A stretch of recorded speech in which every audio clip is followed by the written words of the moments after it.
Dans cette vidéo, je vais faire une introduction très générale au système d'exploitation. Alors d'abord, pourquoi ça s'appelle système d'exploitation? Eh bien parce qu'un système d'exploitation permet d'exploiter des ressources. Et ces ressources sont de quel type? Eh bien elles sont matérielles. On va maintenant définir ce que c'est une ressource matérielle pour un système informatique. C'est un regroupement de composants électroniques. Ce sont aussi des ensembles de périphériques. Il existe de multiples formes de ressources matérielles, par exemple des postes de travail, des téléphones portables, des ordinateurs de bord, par exemple dans les avions ou les trains, des systèmes embarqués en robotique, et puis tous les éléments qui sont reliés à ces composants électroniques, c'est-à-dire par exemple des souris, des imprimantes, des bras robotisés, des actionneurs mécaniques quelconques, des disques de stockage externes, des clés USB, etc., etc. Les ressources matérielles sont tellement variées que je ne peux pas faire une liste exhaustive. Cependant, on retrouve trois caractéristiques principales pour ces composants électroniques. Ils permettent, en général, de stocker de l'information. Ils permettent d'exécuter un traitement des calculs et ils fournissent des moyens de communiquer entre eux et d'interagir avec les humains. Voici quelques exemples de systèmes d'exploitation existants. D'abord les systèmes d'exploitation grand public que tout le monde connaît, Windows, macOS, OS qui signifie Operating System, système d'exploitation, Linux, iOS pour iPhone, iPad, Operating System, Android. Ces deux derniers on les retrouve en général sur des tablettes ou des téléphones portables.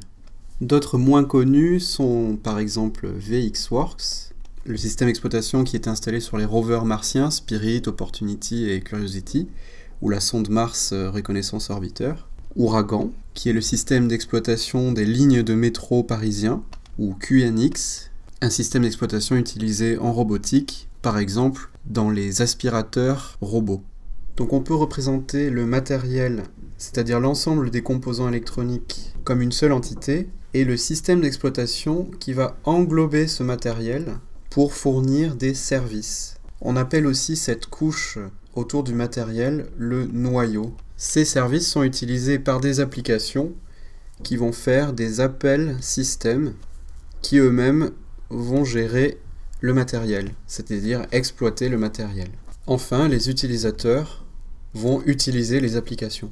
Donc dans le noyau d'un système d'exploitation, on va retrouver trois grandes composantes. La gestion des processus, c'est-à-dire ce qui concerne l'exécution des programmes. La gestion de la mémoire, c'est-à-dire tout ce qui est le transfert des données nécessaires pour le programme. Et la gestion des fichiers, c'est-à-dire maintenir l'ordre de manière en général arborescente de l'ensemble des données utilisées par les applications.